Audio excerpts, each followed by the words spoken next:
जैसे कि GST department ने अभी कोशिश किया है, जो वो एक अभियान के तहत उन सारे जीएसटी यूजर्स को पकड़ने की कोशिश कर रहे हैं जो कि अपना निल रिटर्न फाइल कर रहे थे या अपना एड्रेस गलत मेंशन करवाया था या जीएसटी लेने के बावजूद भी वो अपने बोर्ड में किसी भी तरह से मेंशन नहीं किया है। तो वो अपने उन यूजर्स को ढूंढ रहे हैं और साथ ही उनके ऊपर चार्जेस भी लगा रहे हैं, पेनल्टी भी लगा रहे हैं और उनके जीएसटी नंबर को बोगस साबित करके उसे क्लोज भी कर रहे हैं। तो इस तरह के मामले आ रहे हैं। साथ ही जीएसटी डिपार्टमेंट की तरफ से यह भी देखा गया है, जो वो बहुत सारे एडवोकेट्स को भी नोटिसेस भेज रहे हैं, जो आप अपना जीएसटी का टैक्स जो भी अमाउंट बन रहा है वो आप पेमेंट करो।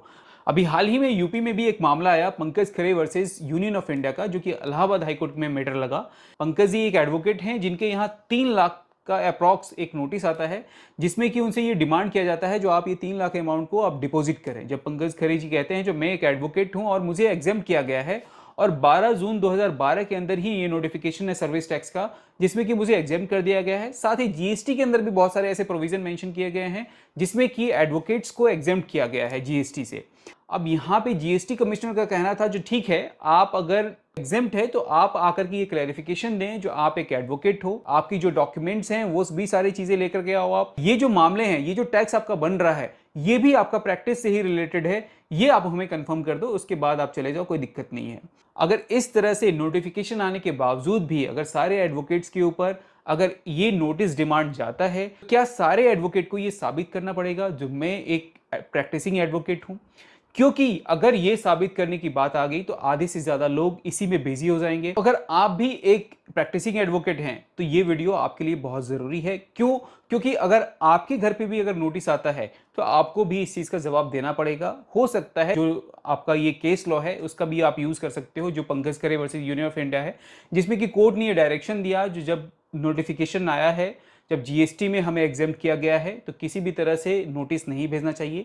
लेकिन फिर भी बहुत सारे एडवोकेट के पास ये नोटिस गया हुआ है, तो वो इस चीज के बारे में वहां पे अपना इंफॉर्मेशन दे सकते हैं, अपना डिक्लेरेशन दे सकते हैं, जो हम किसी भी तरह से लाइबल नहीं है और एडवोकेट्स को इसमें एग्जाम्प्ट किया गया है। अब मान लेते हैं कोई भी इंडिविजुअल एडवोकेट जब किसी भी एबीसी कंपनी को अगर अपना सर्विस प्रोवाइड करा रहे हैं तो क्या उन पे एप्लीकेबल होगा? नहीं, उन पे भी एप्लीकेबल नहीं होगा।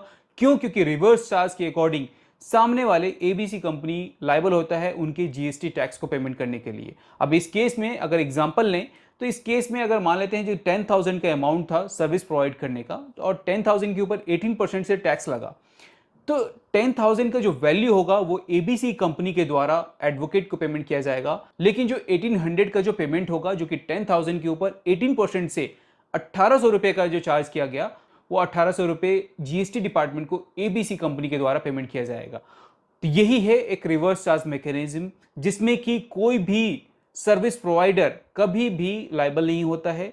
हमेशा जो सर्विस ले रहा है उसे ही पेमेंट करना होता है, उसी पे एप्लीकेबल होता है। और इस रिवर्स चार्ज मैकेनिज्म के अकॉर्डिंग कोई भी एडवोकेट या उनका फर्म या कोई सीनियर एडवोकेट लायबल नहीं होते हैं किसी भी तरह से जीएसटी के पेमेंट को लेकर के। अब एक क्वेश्चन यहां पे रेज होता है, जो क्या किसी भी एडवोकेट के ऊपर किसी भी तरह के सर्विस में क्या जीएसटी चार्ज नहीं किया जाएगा? तो मैं आपको बता दूं, ये सिर्फ एक प्रैक्टिसिंग एडवोकेट के लिए था, जो अगर वो अपना एडवोकेसी में प्रैक्टिस कर रहे हैं तो उसके अकॉर्डिंग उनके ऊपर चार्ज नहीं लिया जाएगा, उनके ऊपर जीएसटी नहीं लगेगा। लेकिन अगर कोई प्रैक्टिसिंग एडवोकेट ही अगर कोई दूसरा सर्विस प्रोवाइड करा रहे हैं तो उस पर जो भी जीएसटी एप्लीकेबल होगा वो उन्हें पेमेंट करना पड़ेगा। और साथ ही अगर उनका वैल्यू ऑफ टर्नओवर जो अलग से वो सर्विस दे रहे हैं, अगर वो वैल्यू ऑफ टर्नओवर अगर उनका 20 लाख से ज़्यादा जाता है तो उन्हें जीएसटी नंबर भी लेना पड़ेगा। बाकी आपको वीडियो कैसा लगा? वीडियो पसंद आए तो लाइक करें, चैनल को सब्सक्राइब करें ताकि आगे आने वाली वीडियो भी आप तक पहुंच पाए। Thank you so much.